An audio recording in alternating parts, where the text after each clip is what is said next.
Okay. Okay. So I'll just pick up here. And what I wanted to preface this with is what I see a lot in the holistic industry is that we want to encourage so many great things. And that is by far leaps and bounds where we used to be, I think, as a nation within the United States.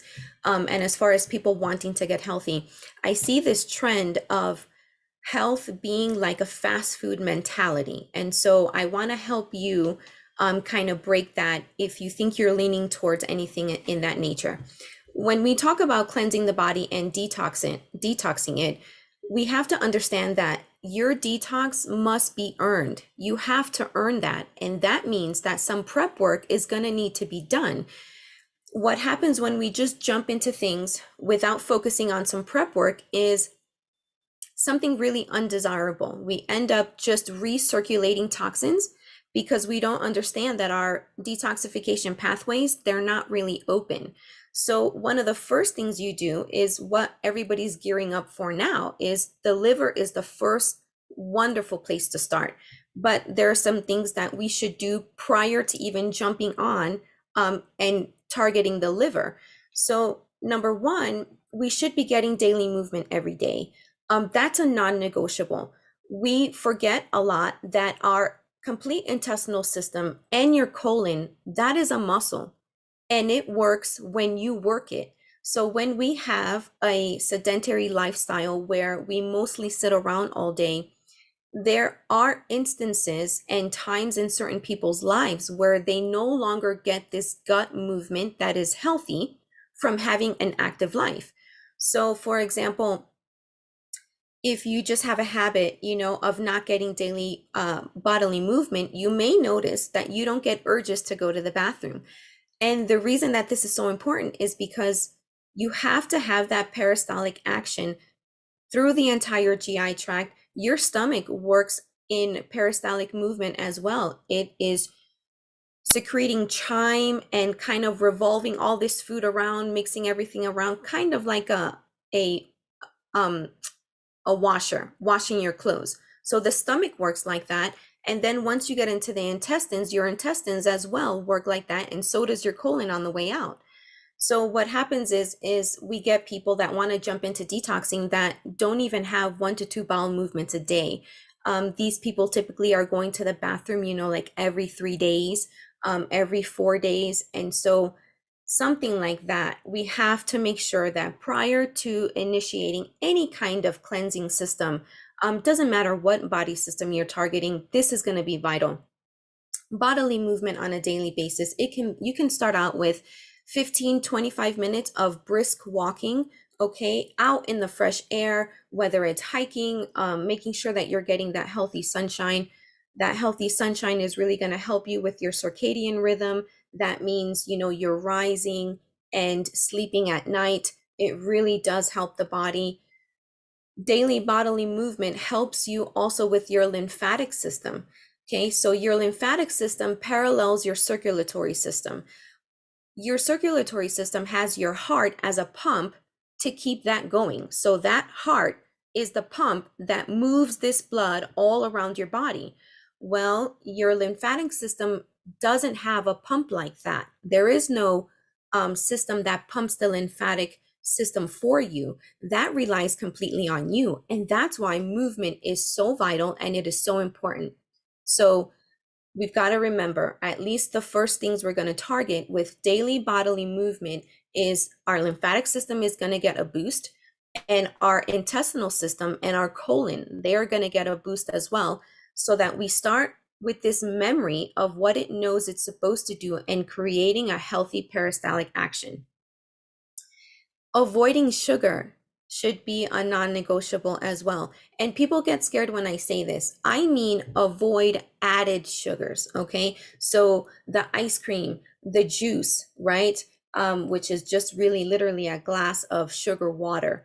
I don't mean avoid sugar as in your fruits. Now, I do tend to lean towards a preference, of low glycemic index fruits. And for me, that means all of the berries, strawberries, Blueberries, blackberries, raspberries, those are low glycemic index fruits. Absolutely enjoy those whenever you feel, oh, you want something sweet and you need something to kind of curb that. Absolutely. When I mean avoid sugar, I mean, you know, the cherry pie, the ice cream, the milkshakes, that tend to have the bleached white processed sugar. Avoiding processed foods is going to be a great idea too. So, no more going through the drive-through. If we have a tendency where this is just what our daily life is like, we're going to want to avoid that, because this is already, without you knowing, this is prepping your body. The more proper fuel you give it, the more it's going to be ready to handle something like a cleansing or like a detoxing. Okay. So when I'm talking about processed foods that I prefer to avoid, I'm talking about things like that are going to include MSG, high fructose corn syrup, bleached white sugar. You've got your food colorings, you've got your artificial flavors, and all kinds of things like that. They are just difficult for your body to eliminate if there's constantly an onslaught of all of that coming in on a regular basis. When you make these slight changes, your body really is already going to shift into doing what you want it to do. Another reason why I'm really big on avoiding sugar is because, number one, it wipes out magnesium. It takes about over 50 molecules of magnesium just to process one molecule of sugar. So that right there, that's already crazy. Now, also, it lowers your immunity for 6 hours after you consume it. So whether it's the milkshake, the cherry pie, the ice cream, all that kind of stuff, those things lower your immunity for 6 hours after you consume them. So big hint here, avoid those night treats because they're gonna have the worst effect on you, okay? If you want a treat like a dessert, because I'm not about restriction, I never teach that. If you want a dessert, earn it. That means you have your dessert after your rich and hearty meal with rich, hearty protein, grass-fed meats or animal products, healthy fats, super healthy fats. When you consume a rich, hearty, nutrient-dense meal and then you have a little dessert afterwards, its impact is minimized, and so it's not so negative. So I always say those things. I say to my clients all the time, you want your dessert, you need to earn your dessert. What I don't want people doing is I want us to stop the habit of eating our feelings away, right? If you just want the dessert, then have the dessert, but don't let it be a habit that you're just eating your feelings away. The next thing is going to be a super nutrient dense diet. These are healthy fats are going to be so key. They're going to help you curb sugar cravings. If you feel that you have a sugar craving and you add something like a healthy fat or a juicy piece of steak, with some butter on a sweet potato, that alone, that curbs your fat pretty well, or your sugar craving pretty well, because you've got the sweet in the meal. You've got the sweet. Most of the time, you don't even need dessert afterwards. A good tip that I always give people is shop around with the clean 15 and the dirty dozen list. People, it's so easy to forget, well, what's okay if I buy conventional, and what are the non-negotiables? What are on my list that absolutely need to be, or that they should be, from the organic side, because there are some conventional things that have an absorbent amount of pesticides and all kinds of things like that, usually things that are grown from the ground, and those tend to be your greens, your potatoes. Okay, those things usually end up on the dirty dozen list, so it would make really good sense for you to go ahead and buy them organically. But print those things out. It's easy to forget, it's easy to confuse things. My favorite veggies when I'm prepping for a body detox are going to be veggies in the brassica section. Um, brassica brassica section veggies, cauliflower, Brussels sprouts, no, sweet potatoes doesn't belong there, but I put it there because I'm going to address it. Um, your brassicas are your cauliflower, broccoli, and Brussels sprouts, things like that. What they do is they really, really help hormonally, both for men and women. They help hormonally in assisting your body in eliminating that excess estrogen. We know we don't want excess estrogen circulating around. If we're already not eating so hot, not getting so much bodily movement, then hormonally we're already not doing so great. So this is going to have a really big boost for you. It's going to be super great. I typically tend to stay away from carrots because carrots are a high sugar vegetable, but there's a caveat that if you go towards heirloom carrots, where you get the package where the carrots are, purple, a yellow and orange, those type of heirloom carrots are higher in polyphenols and they tend to be much lower in sugar. You can cook them up, with some salt and butter, and it's absolutely delicious. I put sweet potatoes here because sometimes people just need, a sweet. And like I said, I'm not into encouraging restrictive behavior, because the moment that your brain figures out that you're going to restrict anything, automatically it puts you in famine mode. And that means anything you're going to consume is going to be hoarded as fat. And that is not what we want. So I always work with my clients. Some people need more hand holding than others. But a big key here is not to tell yourself that you're going to restrict all these things from yourself. I want you to tell yourself you're just going to replace things. That is a much easier thing to handle for your brain, instead of your brain going haywire because you've told yourself you're going to restrict all of these things. Okay, so we want to prep for a cleansing. And in that prepping, we don't want our body and our brain, we don't want the body getting the message from the brain that, we're going to hoard everything as fat, because now we're in restrictive mode and we've got to just get into famine mode. So you don't want to do that. So the last bullet point here was basically what I started out with, just having this fast food mentality and thinking that, if you do something once, people kind of tend to liken detoxing with kind of like spring cleaning and stuff like that. But really, detoxification should be a way of life, because actually, if you provide your body the correct fuel, normally anyway, your body is built to keep you clean, providing you give it the right fuel. So as long as we can steer away from that fast food mentality and understand that this is just a way of life, and in your way of life, you can have your treats, you can earn them, and you can keep your body cleansed on a regular basis, and not something where you tell yourself, I'm going to do this month, and then I'm going to do something 3 months from now, and then you never think about it again, and you revert back to your old habits, and then you keep getting back into the same position, that you started from.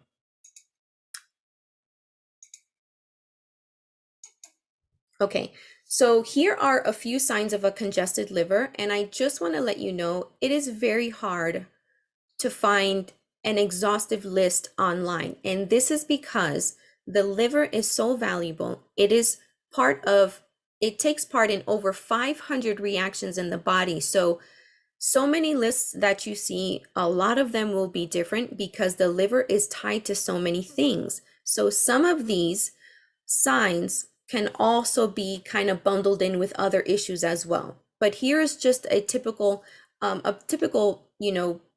non-exhaustive list of what a congested liver looks like. You're going to have chemical sensitivity. These are people, when you walk down the laundry aisle in the supermarket, you're almost ready to pass out. You can't even take that. You can't take inhaling all those fake perfumes and all that stuff. Automatically, you get a pounding migraine feeling type thing. You get a pain behind your eyes. Might be that your liver might needs a little bit of assistance cleansing. If you have eczema, that is also a sign of a congested liver. Now, eczema is an umbrella term. Things fall under that they can't even explain as far as skin conditions go. But I would say things like eczema, psoriasis, issues like that. If you get rashes easily, if you have overly sensitive skin, you may want to consider taking a look at your liver. If you bruise easily, I know a lot of people get surprised by that, but if you bruise easily, maybe pay attention and probably investigate your liver. If you swell easily and you get swelling, you maybe bump your arm walking from one room to the next, and you just automatically get these kind of like abnormal quick reactions that actually shouldn't be so exaggerated. Asthma, seasonal allergies, sinus issues, that is a really, really big one. People don't usually put two and two together. that these seasonal allergies and stuff like that, you can look towards your liver, and if you address it and help it and cleanse it, you would, you would do really well, and your allergies would kind of not show up anymore. Now, blood sugar imbalance, I'm sure that that surprises many of you. It surprised me also once I started learning about the value of the liver, but absolutely, the liver is in charge of a lot of things. One of those is storing glycogen for energy, brain fog, hormonal imbalances, if you have digestive issues. And again, this is by no means exhaustive, because it's kind of hard to have an exhaustive I identified list for the liver specifically, because since it's attached to so many, over 500 um, processes that go on in the body, it's really tied to a lot. I would even throw in here thyroid issues, because the thyroid directly deals with the liver. So if you have issues with your thyroid, you might want to consider a nice healthy, easy cleansing for your liver. So how important is your liver? Your liver performs over 500 functions, metabolizing medications, removing waste products from your bloodstream. It regulates your blood sugar levels. It's creating essential nutrients for you. It produces something called albumin, and this is a protein that keeps fluid in your bloodstream from leaking out into surrounding tissues. It carries hormones for you, vitamins and enzymes throughout the body. Bile is something critical for digestion. If your liver is not healthy and it cannot provide a substantial amount of bile for you, you're dead in the water, because bile is vital and necessary for digestion, absorption of fats in your small intestine. So everything, they say all diseases begin in the gut, but really what's tied to the gut? The mouth. So if anything is off with your digestion, you can guarantee that your gut is going to be as ruined as your digestion is. If you can't break down and absorb nutrients and break them down to the smallest usable parts for your cells to use, you have to take care of that. Your liver filters removing toxins, byproducts, any harmful substances from your blood, leaving the stomach and the intestines. It's going to regulate your amino acids. There's a tight regulation here of amino acids in the bloodstream, and this is because it's necessary for proper production of proteins. Blood clotting. People, I don't know if they really put two and two together that your blood clotting factors, your liver has a very, very important part to do with that. It's going to create coagulants for you using vitamin K that can only be utilized with bile from your liver. So again, a few bullet points above that, bile, how important it is. And these are the things that the liver does. Now, there's no way that we could go over all 500 processes and functions that the liver is involved in, but here are some of the key ones. Storing your vitamins. Your liver acts as a storage. It's going to put away vitamins A, D, E, and K, B12, along with minerals, including iron and copper, and it removes bacteria from your bloodstream. So this is your liver. I mean, it's kind of at the top of the anatomy diagram for a very, very big reason. A lot of things have to go through the liver first before they can get anywhere else. In fact, just about everything. So sugar control. Your liver has a very big job removing excess glucose from the bloodstream, and it stores it as glycogen for you. This is why we can get up and go work out without having breakfast and without having a meal. Why? Because as we're working out, expending energy and the need for sugar increases, your liver just dumps it out for you in the form of glycogen as you continue to exert yourself, okay? And then it's going to convert glycogen back into glucose when it's needed. So this is obviously one of the main important parts, as far as when your body comes to play, and when there are other things that are amiss. A lot of times we don't put two and two together that the liver is really something we should be looking at, not exactly treating the thyroid. Take a look at the liver. If you can get it to a very healthy state, you can really correct a lot of things. And here is a graphic to kind of, because I'm so visual, and I think that you guys are visual too, and you appreciate visuals like I do. So these are just just visually for you to see, about the blood sugar balance, the storage of glycogen, production of bile, your immune system. Your liver has a lot to do with your immune system. It has a lot to do with tagging viruses and pathogens as far as things in your blood when they get there and they don't belong there. Okay, it maintains the hepatic and portal vein immune system. It keeps it healthy and it maintains it. It's kind of like the janitor that runs it. Your liver produces the cholesterol that you need, and people want to demonize so much cholesterol, but not many understand that without proper levels of cholesterol, you can't synthesize vitamin D. If you have super low cholesterol below 170, okay, that cholesterol is so out of whack. It is so low in production. Definitely look at your liver. If you guys come back with labs and your cholesterol is under 170, your liver produces healthy cholesterol. And if you're not meeting that need with healthy fats and those beautiful free range eggs cooked in grass-fed butter or cooked in grass-fed fresh lard. I just got my what do you call it? I just got my little bundle that I always get from my farmer. I just met him and I got myself my farm fresh lard, and I cook all of my stuff in it. Why? Because it's rich in vitamin D. So is butters and all kinds of things like that. Raw milk, all that stuff has to do with your healthy production of cholesterol. You have to have these things for detoxification. This is your liver is going to filter out your medications, your over the counter, your OTCs, your drugs, alcohol. If you enjoy alcohol, it functions with fatty acids, with your steroids, your hormones. Okay, it's going to move out ammonia and convert it into urea, which is a less dangerous substance in the body, and it's going to address environmental targets, toxins and allergens for you. So what I really just want to drive home is that you should be in a really good place before you jump into a detox. And this is why we've been doing this in this group, and I've been trying to make posts every day and letting you guys know, get your body movement, get out in the fresh sunshine, in the fresh air, strive to get to 2 bowel movements a day, because your colon is the dump site for your body.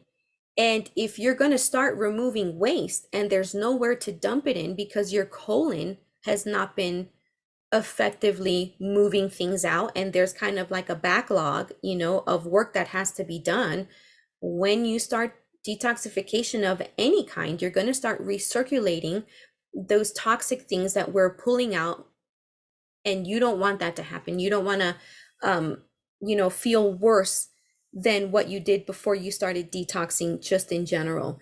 And so that was really what we kind of wanted to drive home. Landy did want me to remember to go ahead and mention the Q&A that we're going to have tomorrow. So I think there's a little thing that Landy posted, and so if there's any questions in our group, for myself, we're going to go on about 3 p.m. Mountain Time, so that's 4 p.m. Central Time, I think. I'm very time zone challenged, so if Landy hears me, she can correct me if I have it wrong, but I'm pretty sure, I think it's 3 p.m. Mountain Time, and then all those other time zone times. So are there any questions in the chat or anything, Landy?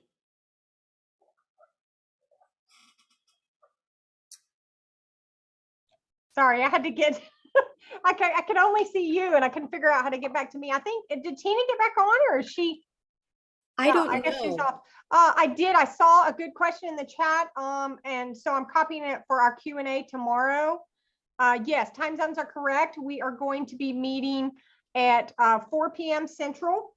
Okay. And we are going to have a Zoom that we're just going to stream in the Facebook group, because I found out you can't, I don't think Facebook lets you add anyone anymore unless you're on a phone or something. So we'll just go with the Zoom, we'll stream it. So sounds amazing. I will, is that all you had tonight, Ivy? It was absolutely amazing. Yes, thank you. I learn so much every time you teach and speak, and it's just, you're such a wealth of knowledge and such just a real asset to our team and to HBN, and we appreciate you so much. Thank you so much.